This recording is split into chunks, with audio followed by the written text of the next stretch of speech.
Откако стана известно дека Охридскиот регион на престојната сесија на Комитетот за културно наследство ќе биде предложено да биде ставен на листата на загрозени подрачја, државата најавува справување со дивоградбите кои покрај сериозните забелешки на УНЕСКО уште во 2017 никнуваат како печурки. Што се однесува до дивоградбите, секако во соработка со Инспекторатот за животна средина, заедно со централната и локалната власт ќе излеземе на терен, ќе ги идентификуваме и доколку се воспостави дека се дивоградени ќе бидат отстранети. Инспекторатот за животна средина секако е во тесна соработка со сите други инспекторати, локалната инспекција и градежната инспекција. Вие сте свесни дека Инспекторатот за животна средина нема ингеренции ништо да руши што е изградено спротивно на законот и дека дозволите за градба се добиваат од општината.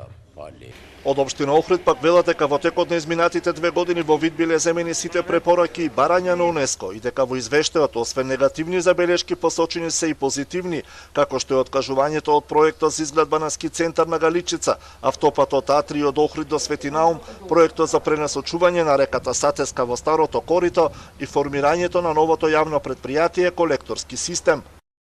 Во тек е постапка за донесување на планот за управување со природното и културното наследство на Охридскиот регион, а во понеделник на 27 мај ќе се одржи информативна сесија за нацрт извештајот за стратегиската оцена на влијанието на животната средина од спроведувањето на овој план. Исто така во владина процедура е и носење на нов закон за управување со светското природно и културно наследство во Охридскиот регион. УНЕСКО е политична асоциација и ќе биде потребна силна дипломатија, но и умешност да се коригираат грешките од изминатите 20 години кои се сублимирани во извештајот за Охрид, вели експертот за заштита на животна средина Ѓоко Зоровски. Приоритет треба да биде заштитата на природното наследство, ревитализацијата на колекторот, справување со дивоградбите и зајакнување на капацитетите на градежната инспекција. Ние веќе имаме донесено добри закони, уште од 2010 е донесен законот за управување со светско и природно културно наследство за регионот на Охрид, струга заштита под УНЕСКО. Исто така менаџмент планот за управување со природното и културното богатство за Охридскиот регион е донесен уште во 2010 година. Значи се имаме на хартија, сите закони и стратегии се веќе донесени,